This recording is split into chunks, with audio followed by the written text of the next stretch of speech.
We will hear argument this morning in case 19-1434, United States versus Arthrex Incorporated and the consolidated cases. Mr. Stewart? Mr. Chief Justice, and may it please the Court, in Edmond versus United States, this Court held that Coast Guard Court of Criminal Appeals judges were inferior officers. The Court based that conclusion on the combined supervisory powers of the Coast Guard Judge Advocate General and the Court of Appeals for the Armed Forces. Here, the mechanisms by which the PTO's director can supervise administrative patent judges substantially exceed the combined powers of the supervising officials in Edmond. The Judge Advocate General was authorized to promulgate rules of procedure for the Court of Criminal Appeals, and he could remove individuals from their judicial assignments without cause. The PTO director can exercise those same two powers, but he has other important tools of control as well. The director can promulgate binding guidance concerning substantive patent law. He can designate particular board opinions as precedential, thus making those opinions binding on future panels. He can also decide whether any particular review will be instituted and which judges will sit on the panel, and he can deinstitute a review even after it has been commenced. Arthrex focuses primarily on the purported absence of any mechanism by which the director can review a panel's final written decision. But the board can grant rehearing of any such decision, and the director is a member of the board and is authorized to decide which members will sit on any panel. The director thus can convene a new panel that consists of himself and two other members of his choosing to decide whether any final written decision will be reheard. The director's power over rehearings is not plenary, since he must exercise it jointly with two other board members. But in Edmond, the review authority of the Court of Appeals for the Armed Forces was not plenary either, since that court could not reassess the factual findings of the Court of Appeals, of the Court of Criminal Appeals. Taken together, the director's supervisory powers are fully sufficient to render administrative patent judges inferior officers.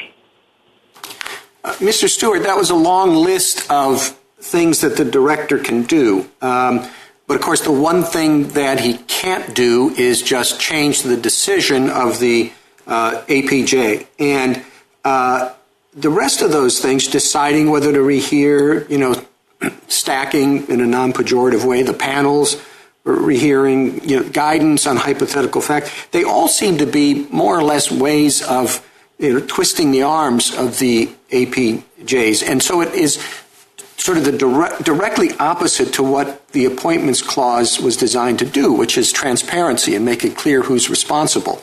Here, the director can pressure the APJ, but at the end of the day, he can say, well, that's not my fault. That's what he wanted. Why isn't that true? I think I'd say two things in response to that. The first are the supervisory mechanisms that we've identified are transparent. If the director issues binding guidance that says, here's how the patent laws apply to particular fact patterns, that will be done in the director's own name, and the director will have responsibility for it. Yeah, but the APJ is the one who's going to decide whether that so-called hypothetical applies in this particular case, and if he comes out with a different result, that's the executive decision, not the director's rule about hypotheticals. Well, even if you focus on the mechanisms that are available after a final written decision is issued, the board panel's decision will be the decision of the executive agency only if it is not reheard. And as I said in my opening, the director's power over rehearings is not plenary, but it is substantial. Thank you, counsel. Justice Thomas? Thank you, Mr. Chief Justice. Mr. Stewart, you said it's not plenary, but it's substantial. How would we discern what is substantial? Well, I think what the court said in Edmond was that the mark of an inferior officer is that the inferior has a superior and is supervised at some level by executive branch officials who are appointed by the president and confirmed by the Senate. And we don't have a bright line test for this. But the court in Edmond said the fact that the Court of Appeals for the Armed Forces can't second-guess the factual determinations of the lower court is not sufficient to make those lower court judges principal officers. Things can slip through the cracks, and supervision can nevertheless be sufficient. And that's essentially what we have here. Even if you just look at after-the-fact review, the director has substantial control. But I think the court should focus primarily on the mechanisms of control that are available in the first instance, issuing binding guidance and so forth, because the usual hallmark of supervisory authority is that the supervisor can tell the subordinate how to do the job before the subordinate does it, and the director has ample tools there. Thank you. Justice Breyer?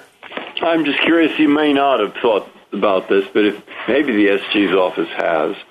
But in Peekaboo, if we go back to that, I dissented and had a very long appendix with dozens and dozens of people that I suddenly thought they seemed to be like here. We used to call them hearing examiners, and really they used to be civil servants. All kinds of shapes and sizes in terms of powers, and they suddenly all became officers of the United States. But the majority said, we're not saying they all are. We're just talking about Peekaboo. So are these people officers of the United States? Why?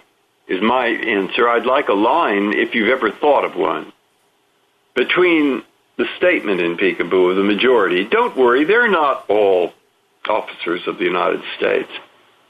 Have you thought of a distinction there between the long list and Peekaboo, and would it apply here? I mean, we've essentially acquiesced in the proposition that the administrative patent judges are officers rather than employees.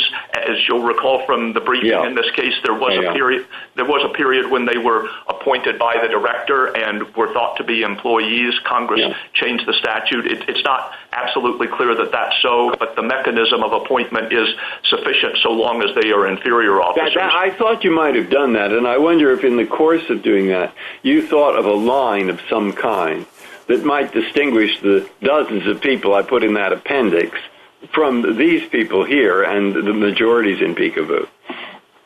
Well, I think that the court has drawn the line in terms of between officer and employee in terms of exercising substantial authority under the laws of the United States. Obviously, that's something very far from a bright line. I think it is significant in this regard that the removal provision that's applicable to administrative patent judges is the same removal provision that applies to officers and employees of the PTO generally. The removal provision signals that Congress didn't intend for these officers to exercise any unusual level of independence from the director. Justice Alito? Thank you. Mr. Stewart, suppose Congress enacted a statute providing that a deputy solicitor general shall have the final and unreviewable authority to decide whether the United States will take an appeal in any case involving the interpretation or application of one particular provision of one particular regulatory statute.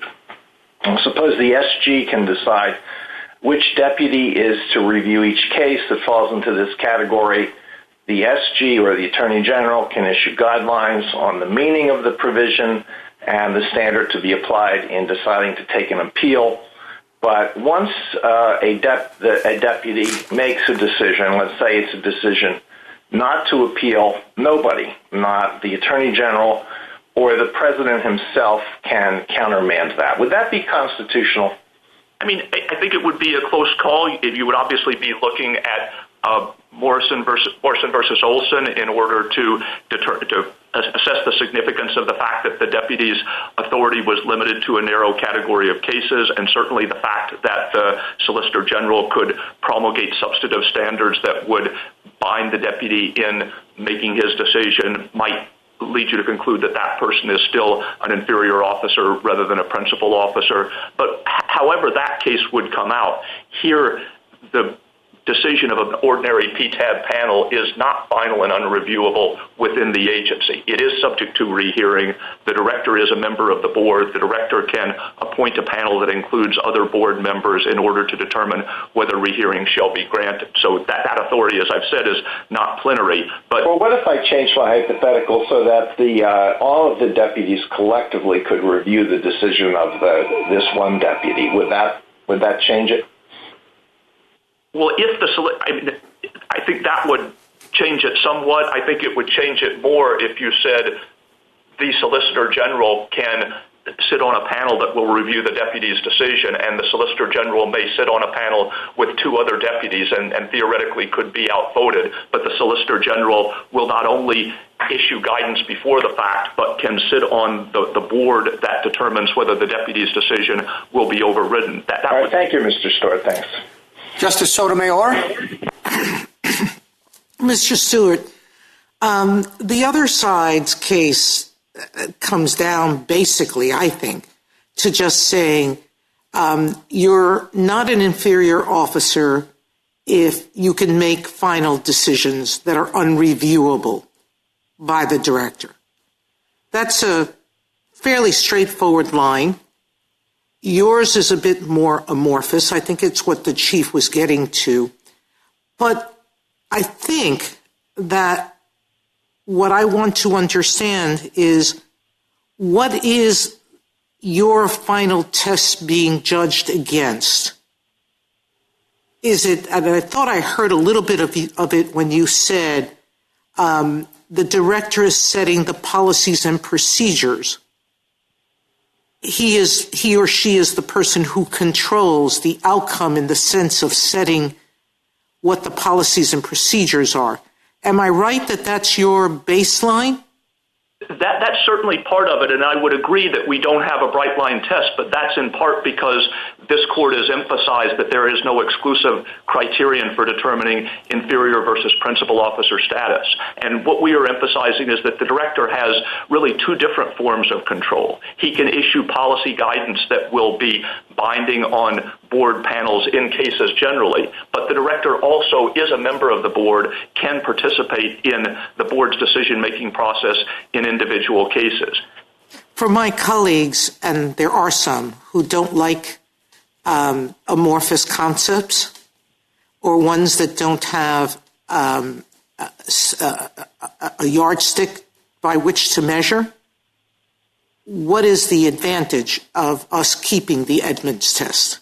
I think the advantage is that the government is so multifarious. There's such an enormous number of officers and employees within the executive branch that any attempt to formulate a bright line test would almost inevitably lead to anomalous results in some categories of cases. Even in 1787, the framers were concerned that it would be administratively inconvenient to require Senate confirmation for all officers. And since that time, the executive branch has grown enormously, but there's still just one president and there's still just one Senate. And the court Thank you, counsel.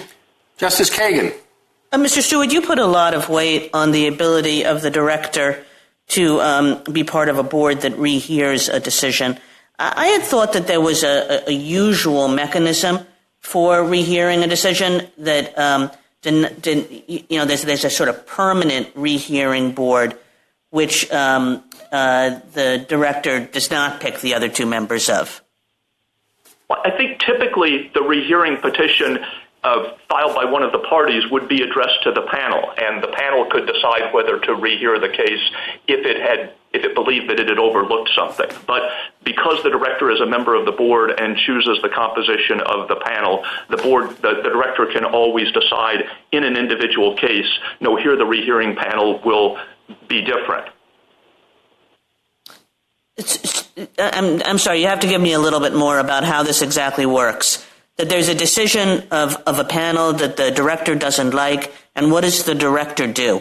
The director could sua sponte convene a new panel, and what's known as the Presidential Opinions Panel, or the POP is the acronym, is presumptively composed of the director, the commissioner for patents, and the chief administrative patent judge. And that panel can sit to issue a binding decision, assuming that two members of the panel vote to do so. Right, I think I was talking about that presumptive panel with those particular three members. I mean, the director doesn't really have full authority over the other two, does he? He doesn't. The other two might disagree with him. It's true, and in that sense, the director's authority is not plenary. But in Edmond as well, if the Court of Appeals for the Armed Forces disagreed with the factual findings of the Coast Guard Court of Criminal Appeals, there was really nothing that the CAF could do about it. Factual determinations could slip through the cracks.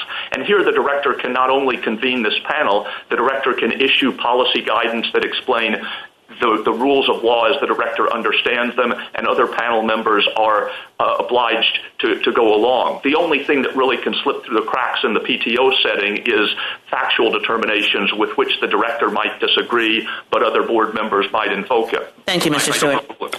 Justice Gorsuch? Good morning, Mr. Stewart. Last term, the court in SELA law said that executive officials must always remain subject to the ongoing supervision and control of the elected president. Through the president's oversight, the chain of dependence is preserved so that the lowest officers, the middle grade, and the highest all depend as they ought on the president and the president on the community. I'm struggling to understand how that interpretation of our Constitution squares with your argument that not even the President of the United States, either himself or through his subordinates, can reverse a decision of APJs. Where's the chain of dependence? Well, the president obviously appoints the director subject to Senate confirmation, and the director can be removed by the president. I understand the removal, but my question was focused on the supervision and control language in SELA law. Well, the president can issue kind of instructions to the director and can terminate the director if the director doesn't comply. The director has various supervisory mechanisms. Again, that's removal, and my question was focused on supervision. If the president disagrees with the decision, or one of his designees down the chain of dependence disagrees with the decision, there's no remedy that the president has, correct? Well, there is a prospective remedy in the sense that I'm talking about the decision. I'm not talking about removal. No, there is a right of appeals to the federal circuit, but I think same thing. That's a separate branch of government. I'm talking within the executive branch, Mr. Stewart. There's no chain of dependence running to the president with respect to the supervision of a particular decision, is there? There is no ability to ensure that the factual findings of two other members of the panel could be overridden, but certainly Arthrex's position wouldn't change any of that. That is, holding that the APJs are principal officers who must be appointed by the president with Senate confirmation wouldn't give the president any greater power of control over their decisions in the event that they were inconsistent with the policy of the agency. We're back to removal. Thank you, Mr. Stewart. Justice Kavanaugh? Thank you, Chief Justice, and good morning, Mr. Stewart. I'm not sure this wolf comes as a wolf, Mr. Stewart, but I still think it may be a wolf, as Justice Scalia famously said, and he said in those cases it can be discerned by careful and perceptive analysis. So here's the sources of my concern on that front. First, this structure is a real break from tradition, which we've said in cases like Free Enterprise Fund and many others. Perhaps the most telling indication of a constitutional problem is a departure, the lack of historical precedent, the lack of agency review of the ALJ decision by someone who's appointed by the president with advice and consent of the Senate is absent here and is ordinarily present and historically has been present. And then second, the lack of accountability, as the Chief Justice said and Justice Gorsuch was just saying. These are multi-million, sometimes billion-dollar decisions being made not by someone who's accountable in the usual way that the Appointments Clause demands. And the director on rehearing does not have the unilateral power to reverse. So, if Congress is going to do that, they can eliminate agency review and prevent removal at will, then it's easy to make these APJs presidentially appointed and Senate confirmed. They haven't done that. Where in that analysis of things has that analysis gone wrong? I guess the two or three things I would say are, first, it isn't unusual for administrative adjudicators to be appointed in the manner that's appropriate for inferior officers. Indeed, I think I agree with that, but it's very unusual for them not to have agency review, as you well know. It certainly is the norm for the agency head to have the capacity to review their decisions. But as we know from Edmund, that doesn't have to be plenary review. The court in Edmund specifically addressed the fact that the Court of Appeals for the Armed Forces could not revisit the factual determinations of the Coast Guard Court of Criminal Appeals, and it said what's more important is that there is review, not that review is not plenary. And in addition, the director has substantial authority to instruct the judges as to matters of law, as to the director's own interpretation of the patent laws, and can insist that the judges comply with those instructions. The other thing I would say is, if you think that that is the constitutional problem, and if you think the constitutional rule is some Senate-confirmed official has to have plenary authority to revisit the decisions of the underlings, then the appropriate remedy would be to sever the provision in the statute that says only the board can grant rehearings. Thank you, Mr. Stewart. Justice Barrett? Good morning, Mr. Stewart. On page 38 of your brief, you talk about the strength of the removal power, and you say that because there's an efficiency of service standard applicable here and because the director can promulgate regulations, the violation of which might be cause for firing, that those are ways in which the director can exercise some back-end control of the APJs with whom he's not happy with their performance. But isn't it the case, as Arthrex points out, that APJs get the protection of the MSPB, which means that at the end of the day, the director is actually not the official in the executive branch that has the last word on the continuation and service? It's certainly true that the APJs would have, if they were removed from federal service altogether, they would have the protections of the MSPB. And I'd say two things about removal. First, in addition to removing APJs from federal service altogether, the director can remove them from their judicial assignments. And the court in Edmund said that was an important power of control, and that doesn't carry with it a right to MSPB. Well, and I wanted to ask you about that. What does that mean to remove them from their judicial assignments when as APJs, judicial assignments are what they do? Are they just benched without pay or benched with pay? The two things that could be done, first, they could be assigned tasks such as rulemaking, training other employees, and APJs do sometimes perform those tasks. The second thing is Arthrex appears to concede that there's no constitutional problem with the PTAB adjudicating direct appeals from denial of patent applications. Arthrex acknowledges there's sufficient director control in that area that there's not a constitutional problem. And so particular APJs could very feasibly be assigned to that kind of adjudicative work rather than to inter-parties review. I mean, is that sufficient control? The director is unhappy with some of the decisions on review and rehearing, and so he says, okay, well, from now on, you can still do adjudicatory work, but it's going to be, this kind instead?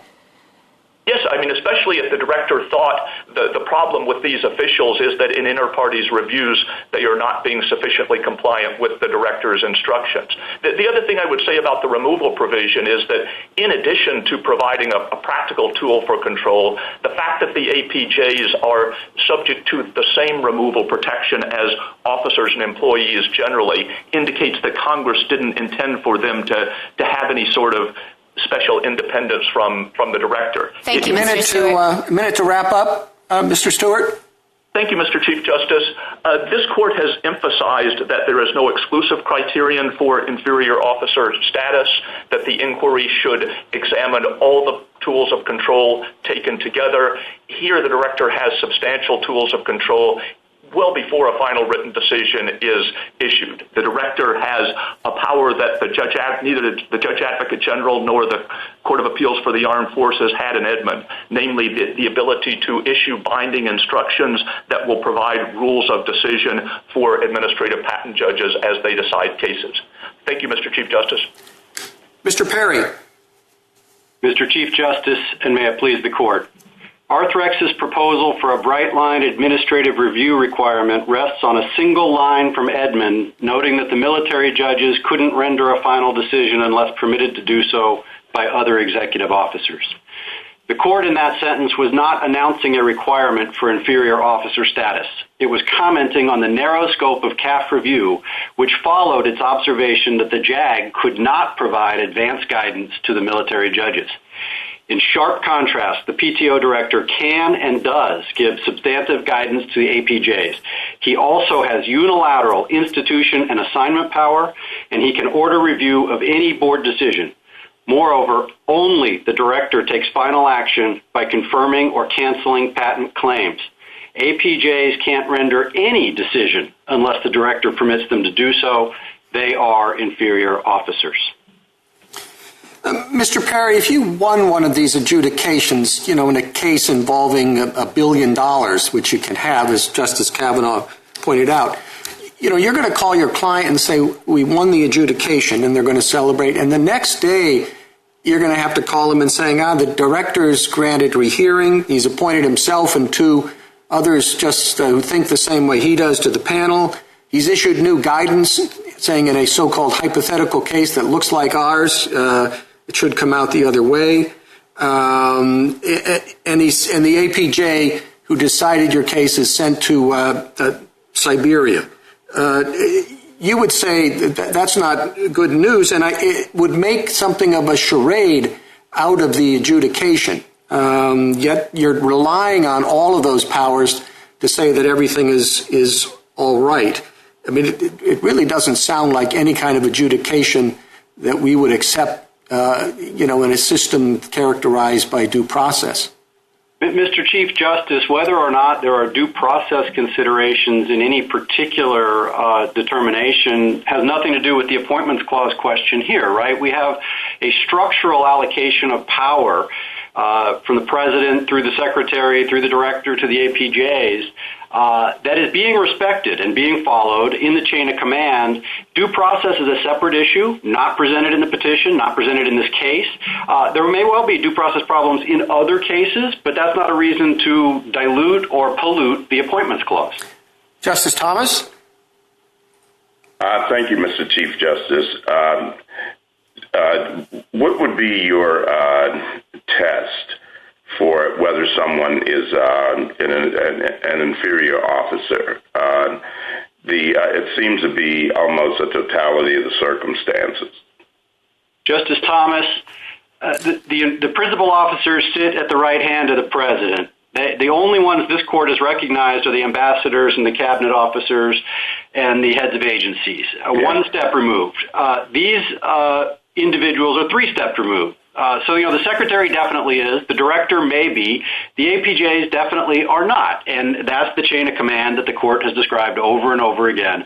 That would be one test. The other, the Edmund totality of the circumstances test, is supervision and control, and these officials are supervised and controlled in everything they do. How much supervision and control are you talking about? Can it be partial supervision? Does it have to be absolute supervision?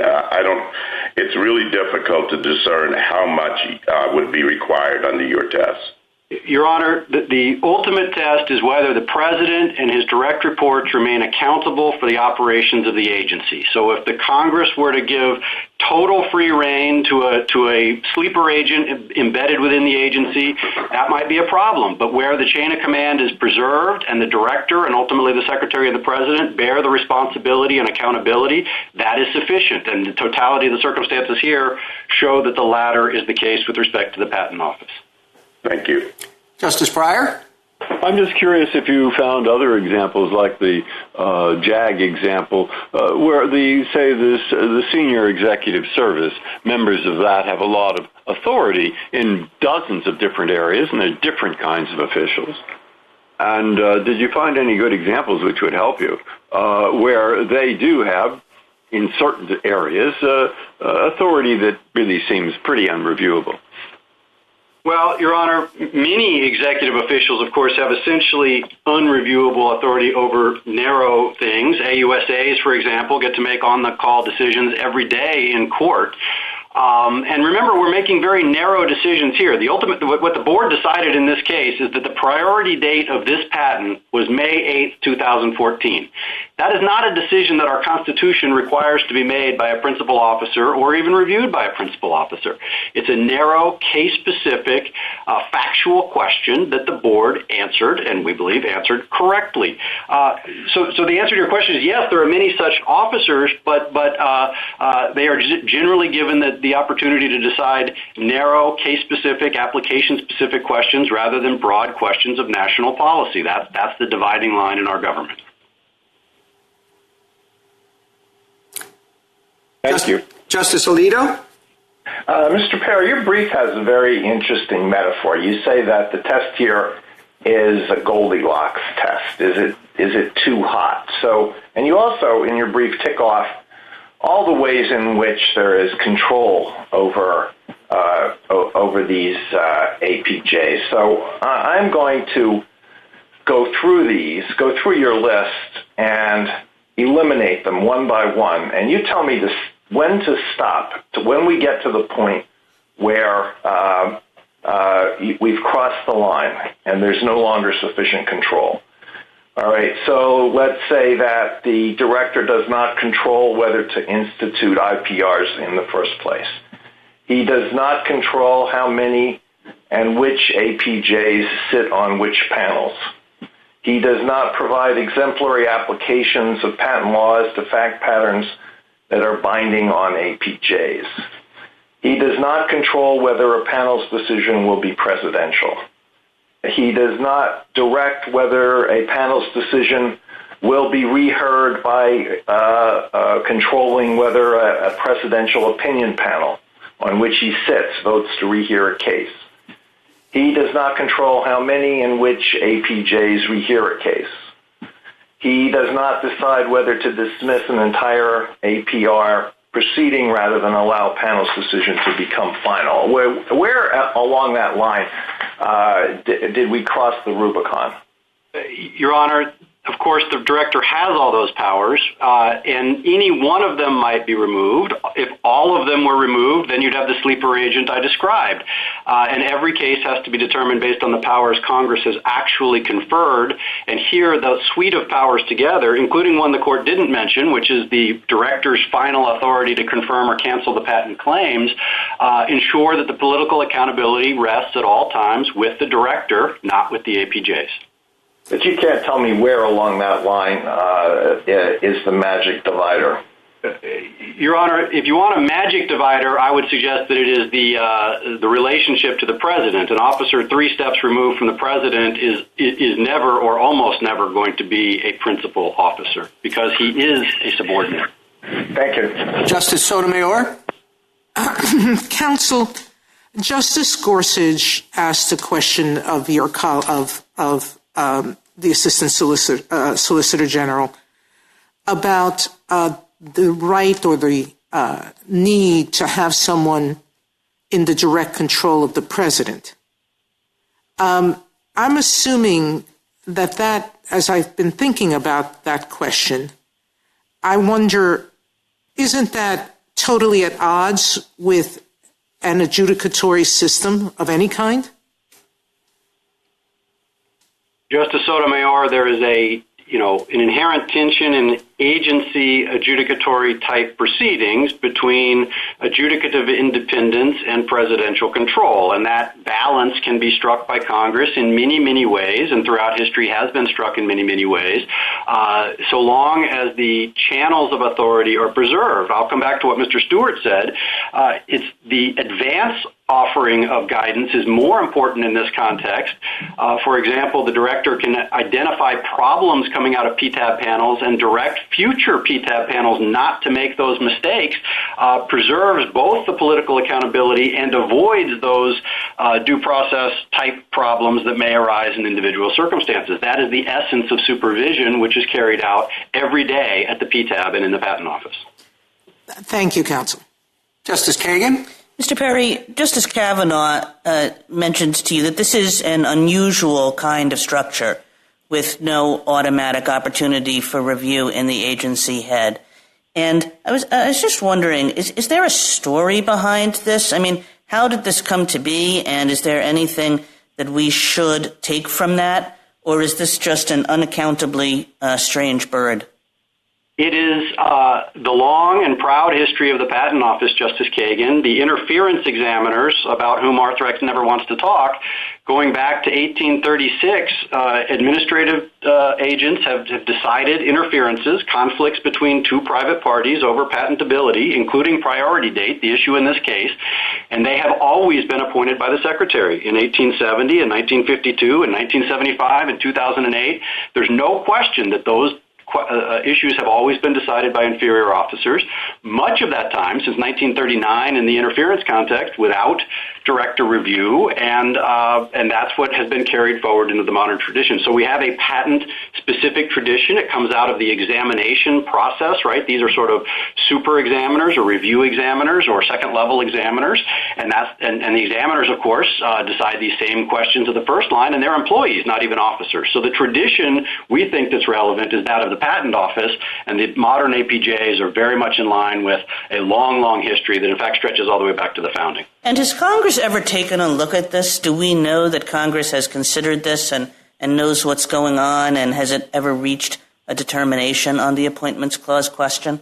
We do know, Justice Kagan, Congress for a brief period vested the appointment in the director and then changed it to the secretary to avoid Appointments Clause problems. There's a provision in the statute speaking of that, and specifically decided that they are inferior officers who can and should be appointed by the secretary. And that determination, we think, is entitled to a certain amount of deference. Thank you, Mr. Perry. Justice Gorsuch? Mr. Perry, I understand you and your colleagues on the other side disagree a little bit over the patent interference question and the history here. But in answer to Justice Kagan, is it fair to say that, yes, this is a rare bird in that in this area, maybe for historically contingent reasons, may be considered, maybe not, this is an unusual animal in the sense that there isn't final review in the agency head? Well, there is reviewability in the agency head, but Justice Gorsuch, to directly answer your question, since the APA was enacted in 1946, most agency adjudications follow either the APA 556, 557 categories or a close proxy, and the Patent Office doesn't. Of course, before that, there were many others. That's why the APA was enacted, and we would submit that the Appointments Clause is not a super APA. It doesn't require the President or Congress to follow the APA in any particular case. Is that a long way of saying yes, that this area is, if not sui generis, very, very unusual? It is unusual, but it is also well and historically founded and until now unchallenged. Okay. And with respect to the soft power that is sometimes emphasized that the director may have over appointing different APJs or extracting promises from certain APJs about how they'll rule, did you admit that there might well be due process problems there? We certainly think that the PTAB structure and the decisions are subject to due process constraints, and that would be a legitimate source of concern if those kinds of issues arose. There is no such question or allegation or concern in this case. This is only a structural Appointments Clause question. Absolutely, they are, of course, subject to the Due Process Clause and all of its constraints. Thank you. Justice Kavanaugh? Thank you, Chief Justice. Good morning, Mr. Perry. You mentioned that the other side's argument rests on a single line from Edmund, and that, of course, is the critical line from Edmund about the administrative judge context. Just to pick up on Justice Gorsuch, this does seem, and I think you acknowledge, a significant departure from general historical practice since the APA, which is a yellow flag, if not a red flag. And then your test to try to deal with that seems to resurrect Morrison v. Olson's test. I thought we'd gotten away from that in Edmund. Justice Alito's questions pointed that out. And what I'm worried about, this is the wolf, what I'm worried about is this gives a model for Congress to eliminate agency review of ALJ decisions and kind of fragment and take away from agency control going forward, because this, however this came about, to Justice Kagan's question, this would be a model going forward, and that would allow Congress to give extraordinary power to inferior officers, which is not how our government is ordinarily structured. And then to Justice Sotomayor's question, it seems like ALJs, there's two fixes. You can go with the executive model of ALJs, which is the traditional have ALJs and have agency review, or removability.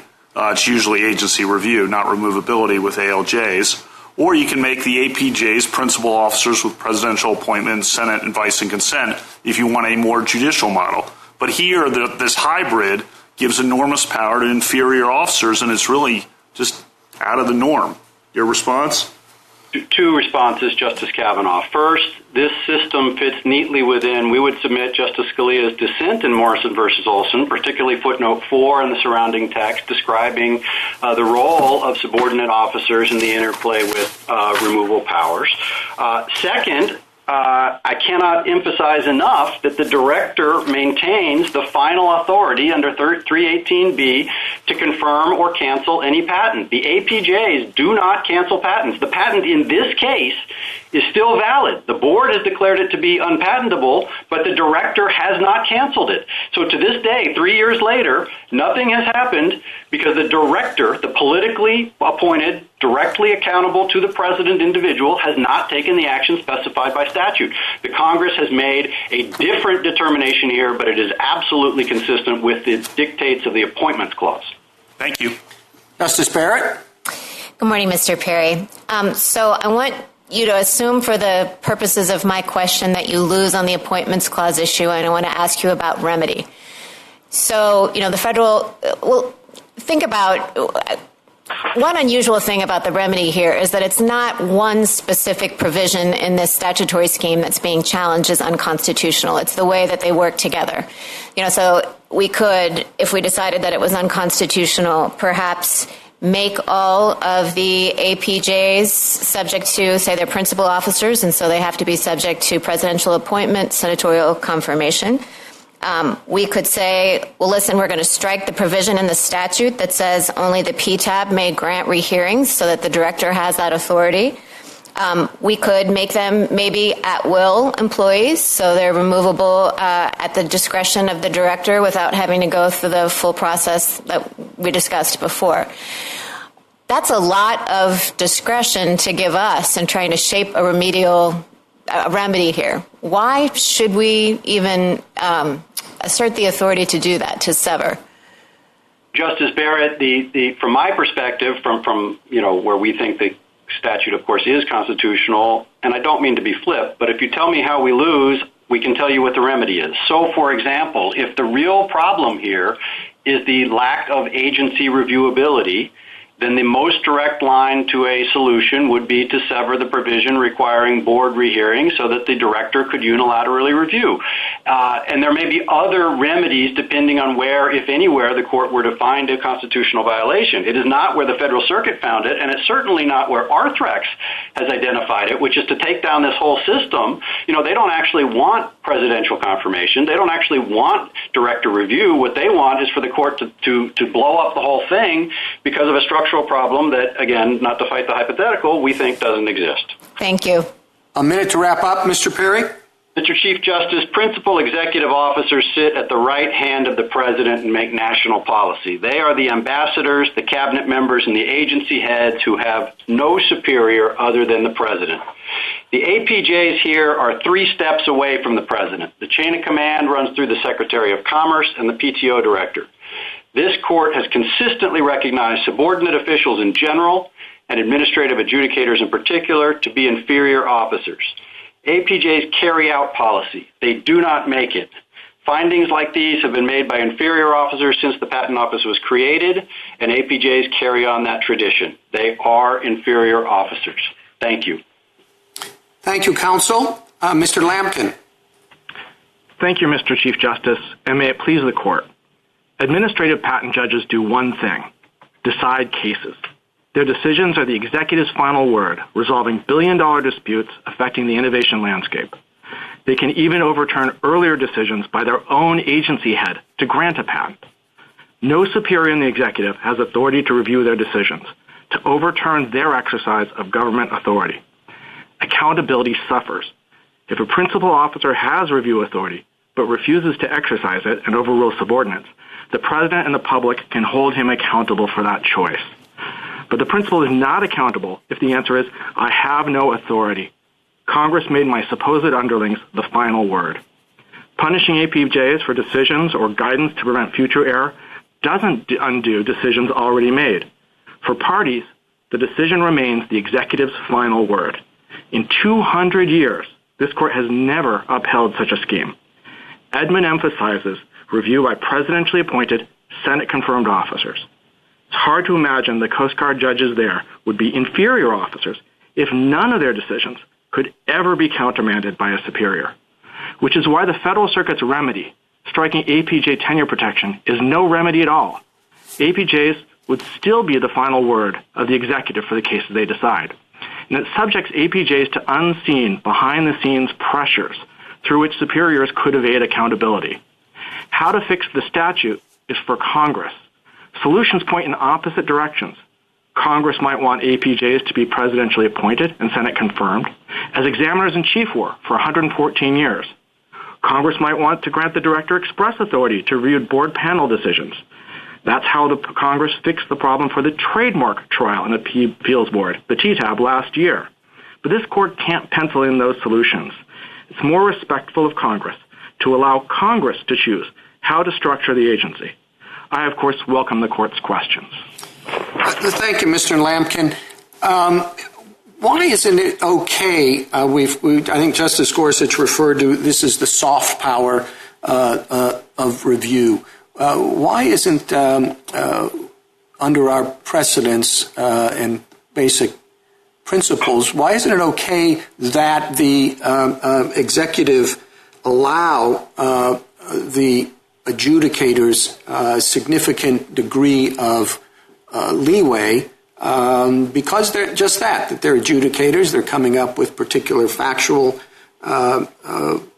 determinations, and you don't want the politically accountable people to have the authority to overturn those in situations where billions of dollars are at stake. But at the same time, in terms of basic patent rules and approaches and guidance, you do want them to have that responsibility. Why isn't that a fair balance?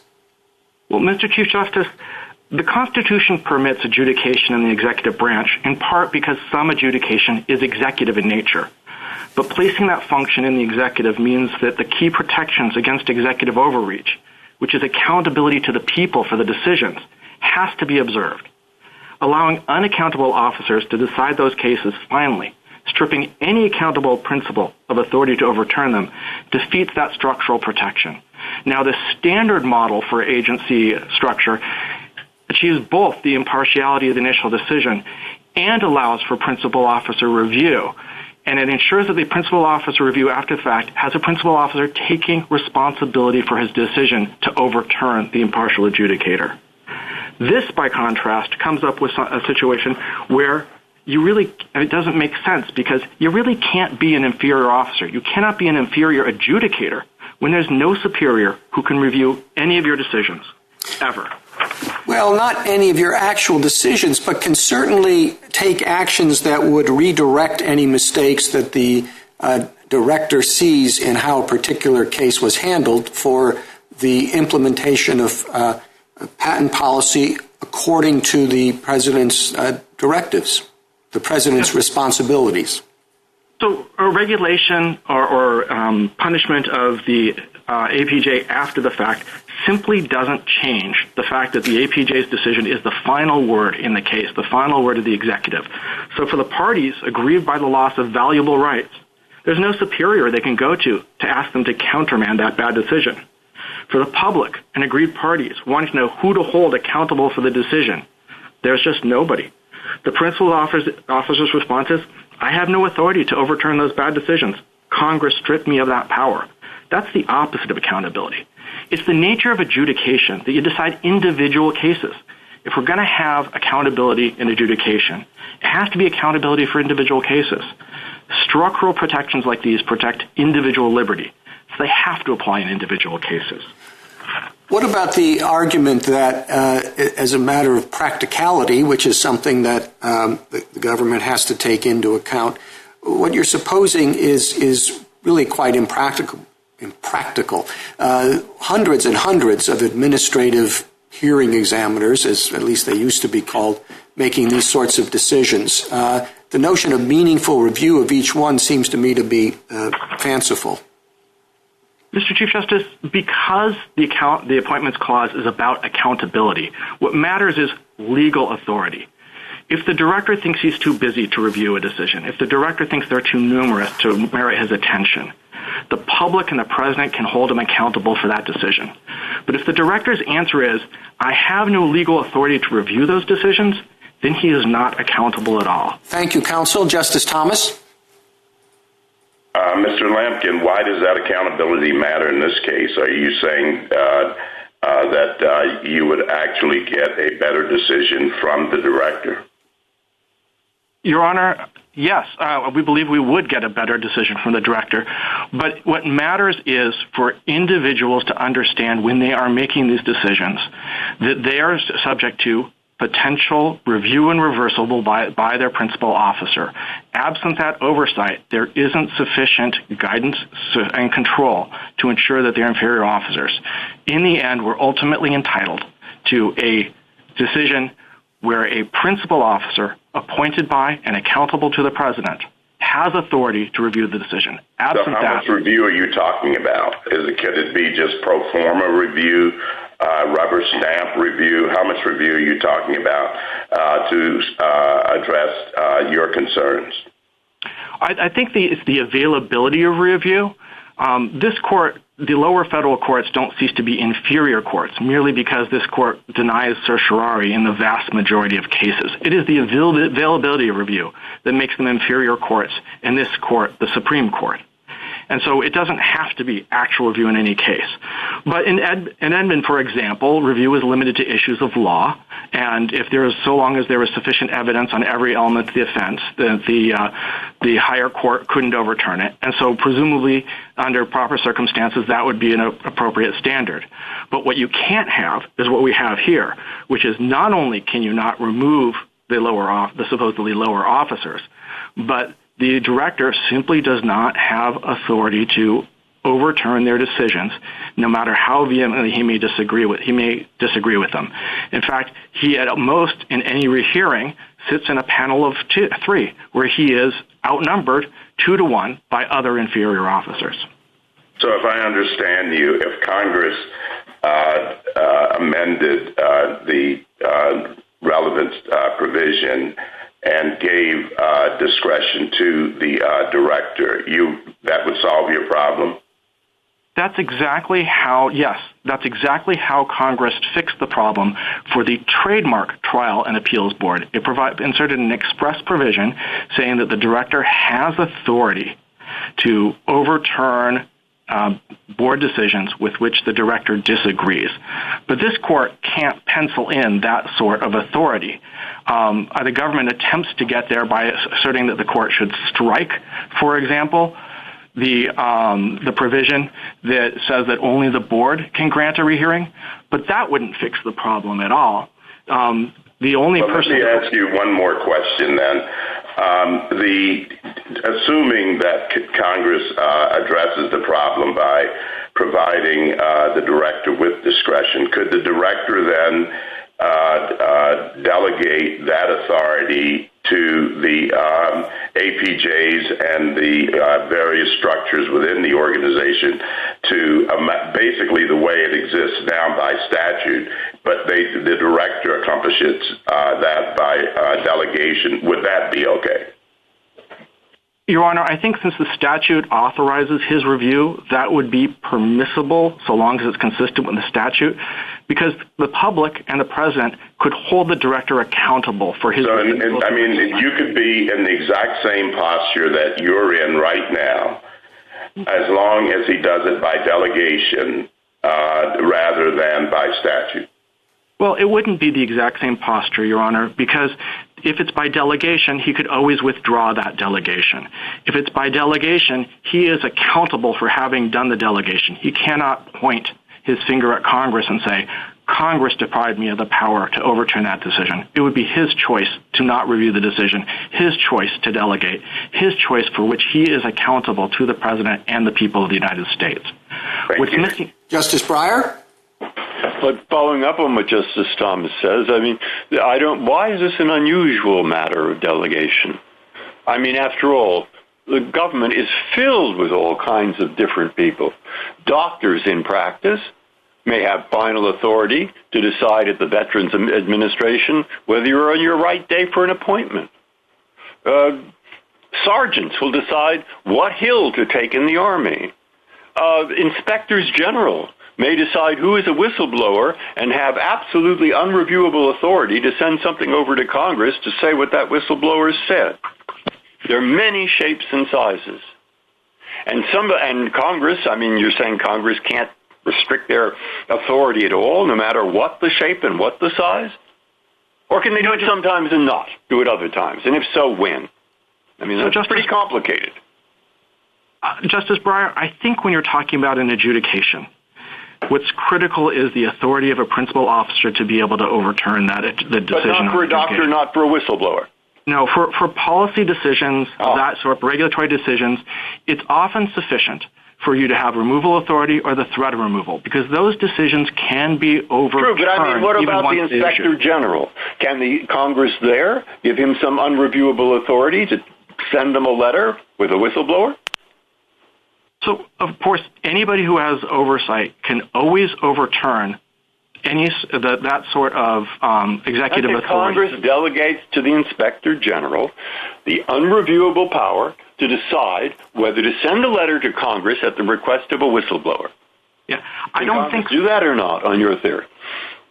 So I think that sending a letter to Congress may or may not be substantial governmental authority of the sort that would be an issue. Okay, but now what you're finding out what you're looking for is the other side is saying this.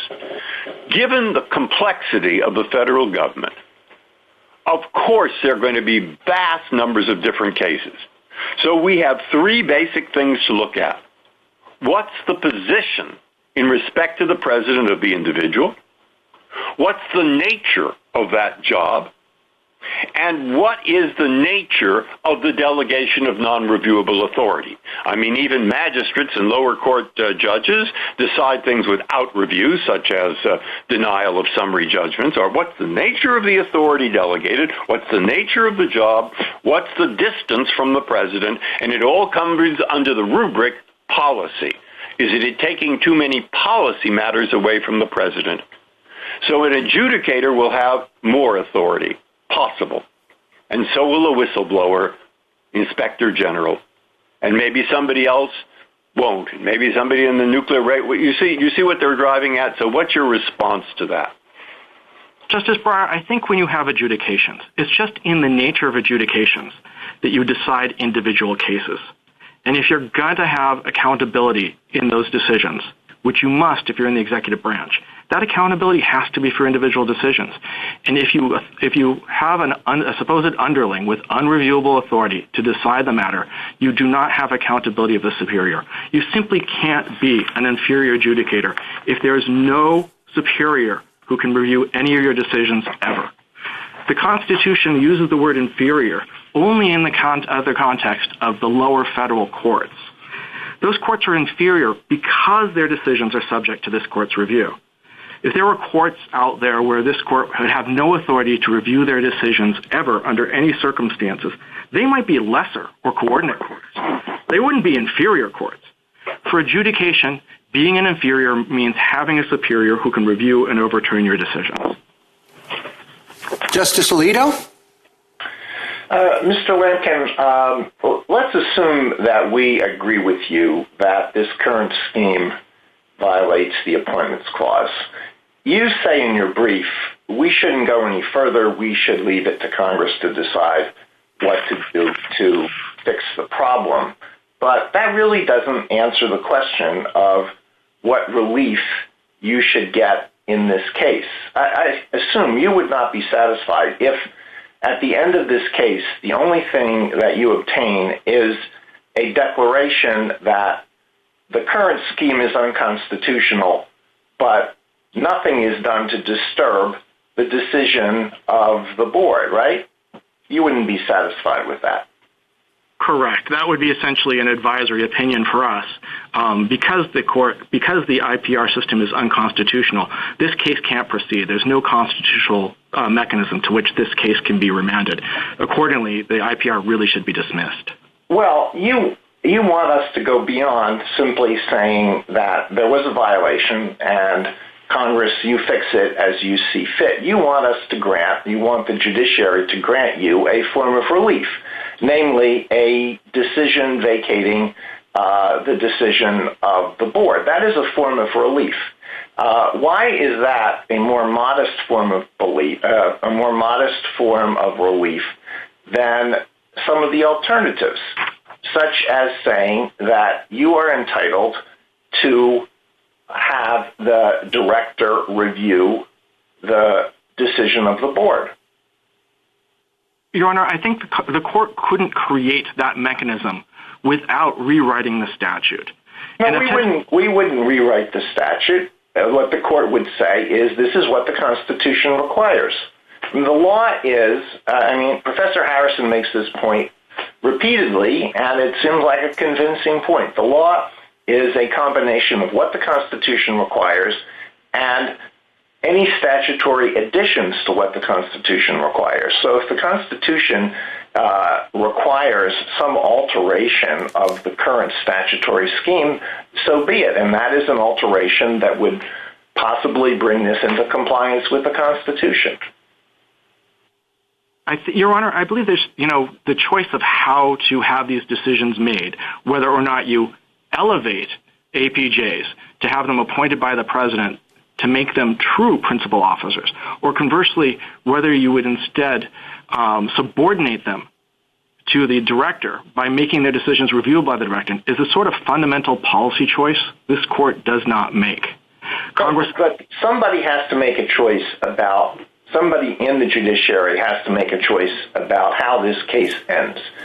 And I don't think it's an answer to say, don't make any choice at all, just say that we win. That is a choice. That is a form of relief, is it not? Yes, and it is the form of relief, for example, this court gave in Sorrell. It said there's multiple possibilities of how the statute could be changed, but we are not the institution to doing it. The legislature has to make that change. And I think that's precisely the case here, because the possible solutions point in diametrically opposite directions. One is to make the officers, to make the APJs appointed by the president, so they're true principal officers. The other would be to make them truly subordinate to the director by making their decisions not final and at least subject to the possibility of review by the director. But since those and the multiple other possibilities point in such diametrically opposed directions, this court should hold that this IPR cannot proceed because the system is not constitutional. And then any remedy beyond that, any revision to the statute, would be a matter for Congress to address. It's far more... Thank you, Mr. Lincoln. Justice Sotomayor? Counsel, I find it odd, not odd to protect Congress's prerogative, but it's nothing that we do will tie Congress's hands. The one thing we do know is that they can change anything we do as a temporary remedy, assuming we were to rule in your favor. But I have a problem with our jurisprudence as it's developed in this in these cases. In the founding generation, conceived of principal officers as synonymous with heads of departments. In early debates and in enactments that structured executive department, heads of the department were referred to as principal officers and other members as inferior officers. There's a whole history that many of those inferior officers took final decisions in a wide variety of areas. Yet, that's the way we proceeded. The history also shows that early statutes gave non-principal officers the power to make final adjudicatory decisions on behalf of the executive. Your opposing counsel pointed out that as early as 1793, non-principal officers were given the power to adjudicate patent disputes. And in 1803, land commissioners were given the power to make final determinations as to a claimant's right to a tract of land. I personally read this history as suggesting that principal officers were intended to be policymakers, and individuals who merely adjudicated claims based on set policies were not principal officers. So for me, the person that has to be held responsible is not the individual ILJ or ALJ who is making a decision. It's the person who creates the policy. And for me, it's clear that APJs are not policymakers. All of the policies are vested in the director. Precedential power is put in the director. The ALJs cannot influence the course of the law. That's only the director. So please tell me why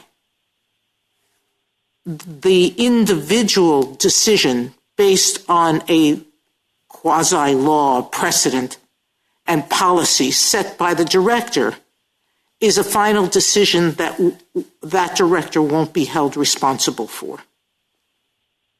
Well, Your Honor, I think the short answer is if the director has no authority to overturn it, then the director isn't responsible for it. It's not his fault. And I think that I'm having a problem with that. If the APJ makes a mistake under the policy set by the director, that is going to be reviewed by the courts. Your Honor, these require applications of law to facts. There's credibility determinations. It doesn't make you an inferior officer simply because somebody in a coordinate branch could review your decisions. If that were the test, then the heads of departments and the members of the cabinet would be inferior officers also because their decisions can be reviewed by the courts. Under Edmund, to be an inferior officer, you have to be subject to the supervision and control of a principal officer. And that doesn't mean that you can only have one single head of agency principal officer in any agency. Madison, as we pointed out in our brief, expressly recognized the fact that you could have other principal officers subordinate to the head of the department. Just one last point. I just ignore the history under your view and what it teaches us. No, quite the opposite. I think the history of the arbitrators that you mentioned, they would decide just a single case. And that has two consequences. First, because an arbitrator doesn't have a continuing position, historically, they would not be treated as an officer at all, as the Alfmort and the 2007 OLC opinion make clear. They're like jurors. Jurors have important responsibilities for cases, but they're not officers. Second, because the role is only temporary, and for a single case, such an arbitrator wouldn't be it would at most be an inferior officer, as under Morrison. Justice but whatever Kagan? One thinks about... Mr. Lampkin, suppose that there was review by the director in this case, but the review was under a clear error standard. Would that be enough? Your Honor, I think consistent with Edmund, a clear error standard with legal would probably be sufficient in light of the other means of control that the director has. And how about if it was under an egregious error standard?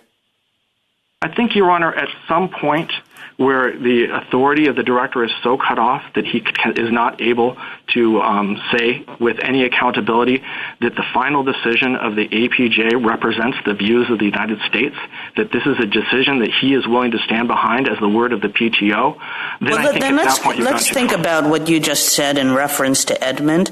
In Edmund, as you said, and this is why you said a clear error standard would have to suffice, the standard was, is there competent evidence in the record? Now, if I think about that standard, I mean, when is there not competent evidence in the record?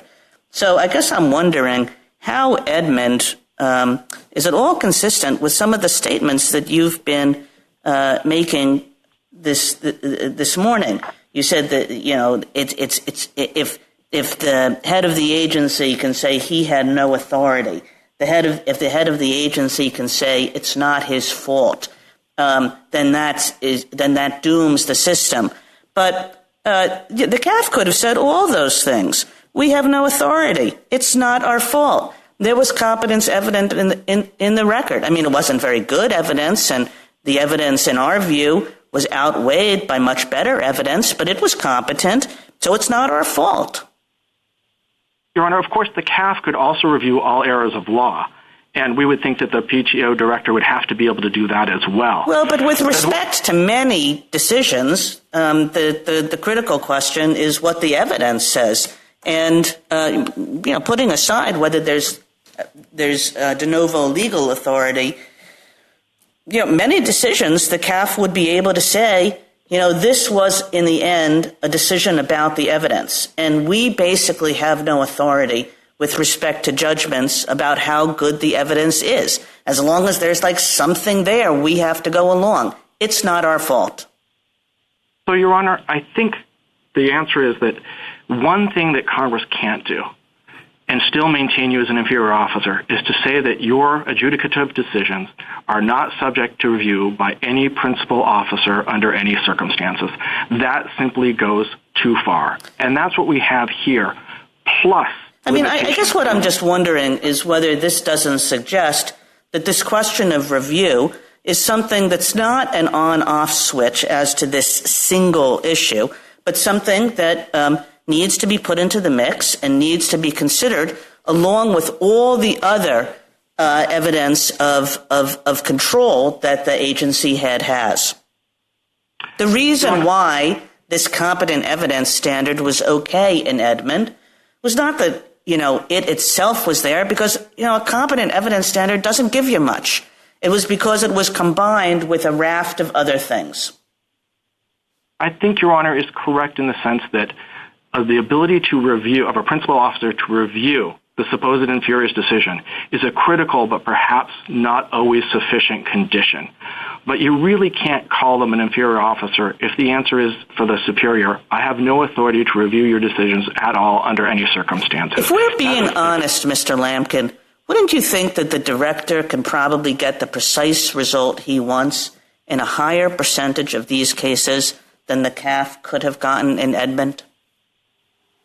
No, Your Honor, I don't think so, because, for example, he cannot conceivably anticipate every conceivable factual scenario, every conceivable distinction, every single thing that an adjudicator might come up with along the way. Thank you, Mr. Lampkin. Justice Gorsuch.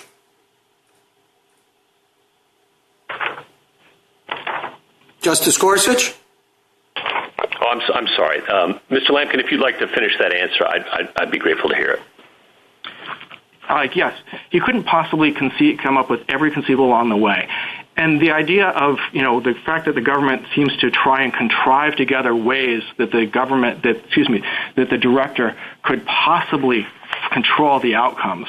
For example, front-running APJ decisions with case-specific guidance, manipulating panel size or panel composition to achieve results, deinstituting to try and avoid bad decisions. All those contrivances to try and give the director some sort of control just show that Congress didn't give the director the critical authority you need for adjudications, the authority to review and overturn decisions, so he can stand behind them as the final word of the United States. So, Mr. Lampkin, in our last couple of cases, SELA law and free enterprise, we were able to get in and get out rather cleanly, severing only the removal provisions. And, of course, that took care of the constitutional problem there. Here, you indicate that supervision is a real problem and more machinations are required. But the SG offers us what it thinks is a clean answer. I think it's about page 40 of its brief that we just sever the provision in Section 6C that says only the PTAB may grant rehearing. Why isn't that sufficient? Your Honor, first, that's, of course, one of multiple options that point in opposite directions, but it wouldn't even fix the problem. Even if the director, that would somehow give the director the ability to grant a rehearing, despite the rule that the body with authority to decide cases initially usually has the authority to grant a hearing, not somebody else. But the director still wouldn't have unilateral authority to decide cases on rehearing. The statute still says decisions are issued in panels of 3, in which the director is at best outnumbered 2-to-1. All right, so we'd have to blue line not only that language in 6C that says only the PTAB, but you're also pointing out that first part of Section 6C that says shall be heard by 3 members. Fine. Is that would that do it? Would that solve the problem?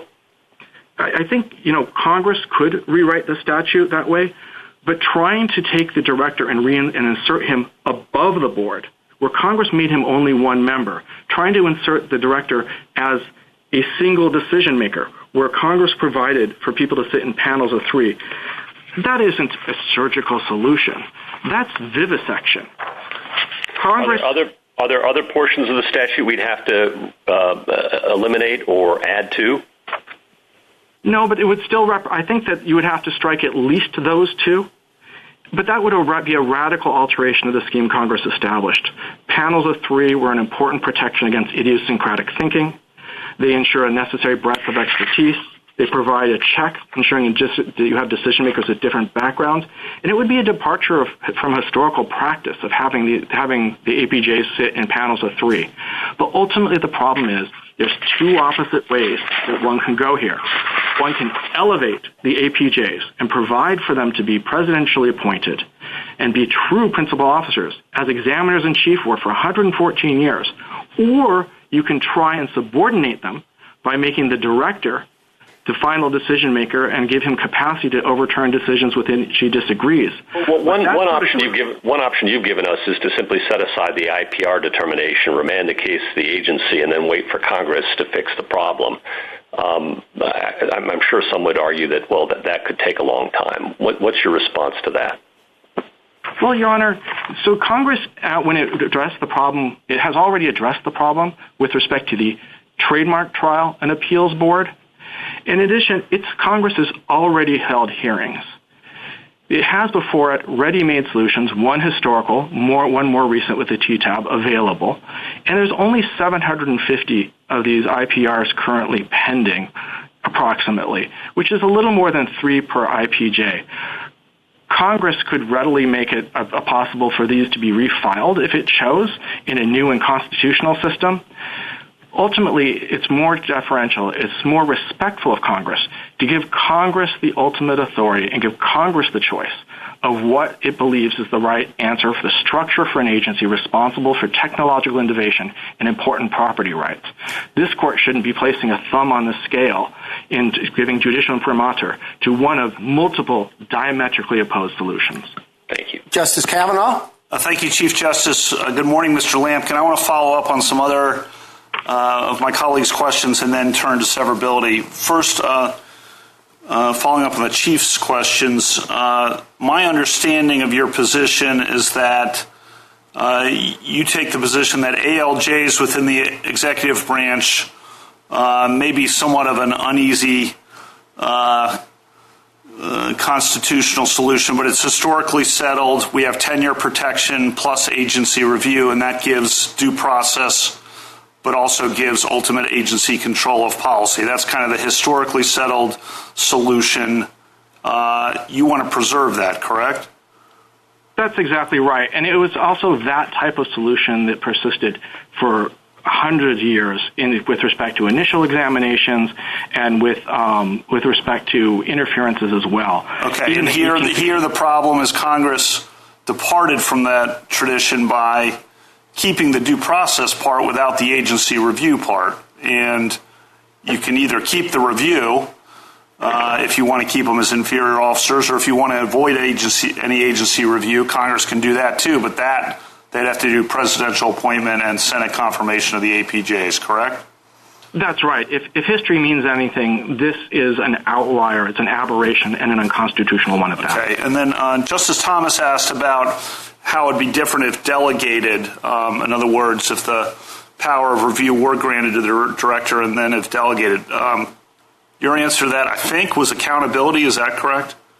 I think that's right. When a principal officer has authority and then chooses to delegate it to another, assuming that that's consistent with the statute, that principal officer is then accountable for the choice to delegate. If the Attorney General says, I'm too busy to review these, I want somebody else to do it for me, the public and the president can hold him accountable for that choice. And then Justice Breyer asked about Inspector Generals. He asked about other officers too, but on Inspector Generals, my understanding is those are presidential appointed and Senate confirmed, and there actually would be a pretty big problem if they were not, at least if they had tenure protection and were not presidential appointed and Senate confirmed. Do you have any different understanding of that? No, I wouldn't. Okay, is the Morrison test still alive for the Morrison test for appointments clause purposes still alive after Edmund? So, Morrison relied heavily on the fact that the officer was appointed for a limited duration and for a single task, a single investigation. Whatever one might think of that, it's a completely different matter entirely to have an entire branch of an agency with 200 or more permanent positions that are adjudicating case after case after case without the possibility, without authority in a principal officer to overturn their decisions. And then Edmund, just to clarify one thing, I think this comes from Justice Kagan's questions. In Edmund, there was both review of some sort. She asked you to pinpoint that, but review of some sort, but also removability at will, correct? That's correct. They could be removed from their positions, and there was review of some sort. And here we have exactly the opposite. Let me turn, because I've got to turn quickly to severability. So if we agreed with you on the merits, you want to then take down the whole system, and we've frowned upon that repeatedly. And severability, I mean, maybe something of a misnomer in some respects, really follows from the nature of the constitutional problem. We declare what the nature of the constitutional problem is. We say then we enter judgment, and then stare decisis means that that constitutional problem exists for all cases. Isn't the nature of the constitutional problem here the lack of director review, which would mean us saying 6C is the constitutional problem? No, Your Honor, because the problem stems also from the fact that the officers are not appointed by the President and Senate confirmed. Either one would be sufficient to address the problem. And it's not like separation of power cases where the officers the single problem is the officer is not subject to presidential control. And therefore, all the remedies involve subordinating the official, clipping their wings, so to speak, or striking a novel restriction on removal. Thank you, counsel. Justice Barrett? Mr. Lampkin, I want to pick up where Justice Kavanaugh left off on the remedy here and severability. So on pages 56 and 57 of your brief, you cite Sorrell and Boucher and Free Enterprise, and you cite them all for the proposition that if there are multiple ways to cure a constitutional problem in a statutory scheme, then the judiciary ought not be blue penciling it. Can you think of any situation in which we have said, okay, well, there are multiple flaws in this scheme, but, as Justice Kavanaugh was just saying, 6B seems to be the big problem. So we're going to think it's the cleanest to go that route. Can you tell me the negative, that we've never done it? Oh, quite the contrary, Your Honor. In Sorrell, that's exactly what this court did. It said there was at least 5 different things that are problematic combined, and it would be a matter of judicial policymaking in order to determine which of those should be removed. That's exactly the same problem here, because you have... Well, no, counsel, I understand that we did that in Sorrell, but my question is, have we ever done what we didn't do in Sorrell? Which is to make a judicial policy choice? Yeah, to make one that makes sense. I mean, let's say that Justice Kavanaugh is right and that it seems very sensible and makes a lot of sense to solve this problem, assuming that we say there is one, by saying 6B is the problem. So that's the locus of the constitutional problem here, and we're going to say that that's what we're holding unconstitutional, so that going forward, it's just that the PTAB can't have the final word. Well, the court could just as easily say the locus of the constitutional problem is the fact that these officers are not appointed by the President. I understand that, Mr. Lampkin, but what I'm asking is can you cite a case, or are you telling me that there is none? Can you cite a case for the proposition where we have done just that, understanding that that runs against what you want us to do here? I'm just asking, is there a negative? Is it the case that we've always had the position that we had in Sorrell, and we've never said that when there might be multiple provisions working together that create a problem, or multiple ways of solving it, that we haven't just chosen one that makes sense? I think you're right, Your Honor, in the sense that this court doesn't make that sort of judicial policy decision when the possibilities are multiple and they point in complete opposite directions.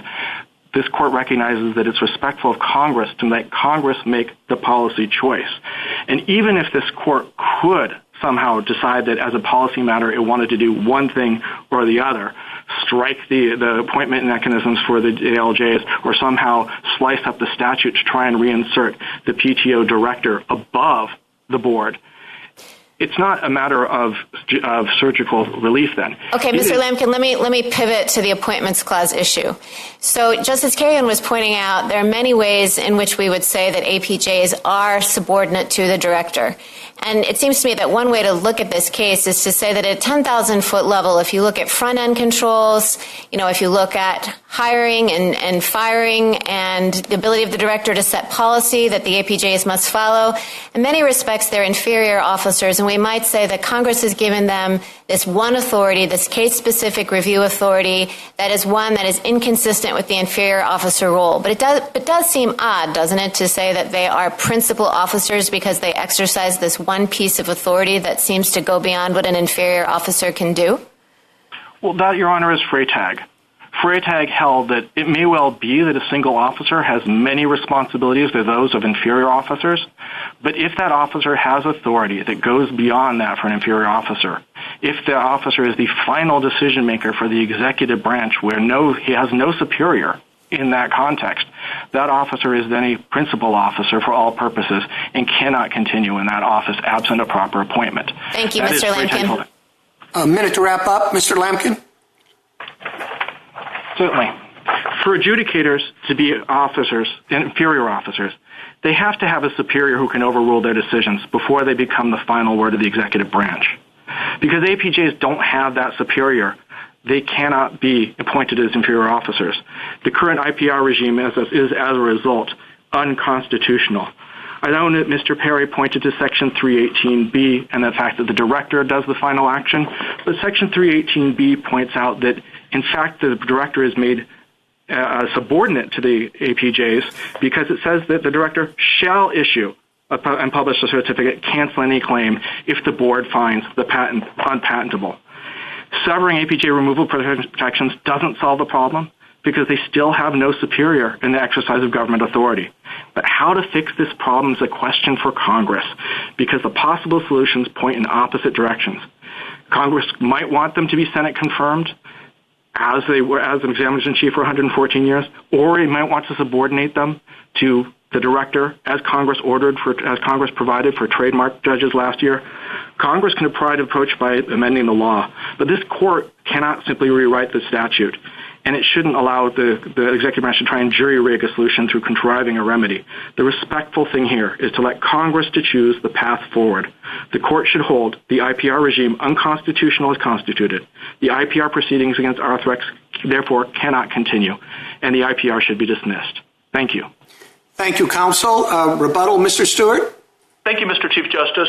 Mr. Lamkin referred to this court's ability to supervise lower courts by reviewing their judgments, but the principal means by which this court supervises the lower courts is not by affirming or reversing a few dozen lower court judgments every year. The principal means of supervision is this court issues precedential opinions that bind lower courts in future cases, and the court typically tries to exercise its certiorari jurisdiction in such a way that the legal rulings it issues will address questions of law that are both important and recurring. And similarly, in this case, it's important not to ignore the front-end mechanisms that are available to the director to influence the outcome of board decisions. That's so both because they are the most practically efficacious means of using the director's resources and because these are the means that are most often characteristic of the exercise of supervisory power. Second, Mr. Lamkin said that the director can't be held accountable if the board issues a decision that people believe is wrong. And that's incorrect. The losing party in an IPR can always ask the director to convene a new panel to grant rehearing and to put the director himself on that panel. And if the director declines to take that step, he can be held accountable for allowing the panel decision to remain in place. That the only imperfection in the director's accountability and review authority is that the director could be outvoted by the other two members of the panel that he convenes. But those other two members of the panel would be bound by any directives of law that the director had issued. The only practical fear is that those two people will disagree with the director's view of the facts, and to that extent, accountability is limited. But as Justice Kagan's questions pointed out, that's exactly what was going on in Edmund. That in Edmund, people who thought that the facts had been determined incorrectly could only blame the Coast Guard Court of Criminal Appeals judges. They couldn't blame any Senate-confirmed officer. The last thing I'd say is Mr. Perry referred to AUSAs, and people in positions like that, they'll go into court conducting trials. They'll have to make snap decisions about whether to object to particular evidence, how to respond if the judge disapproves their proposed line of questioning. As a practical matter, these are decisions that often can't be undone after the fact. And so a blanket rule that an officer is a principal officer if he or she can do anything that binds the United States without being subject to being countermanded by a Senate-confirmed officer, that would be unworkable. Mr. Lampkin attempts to confine the rule he's advocating to adjudicative officials, but there's really no principled basis for striking that limitation. Edmund makes clear that administrative adjudicators are subject to the same Appointments Clause principles as other federal officers. Thank you. Thank you, counsel. The case is submitted.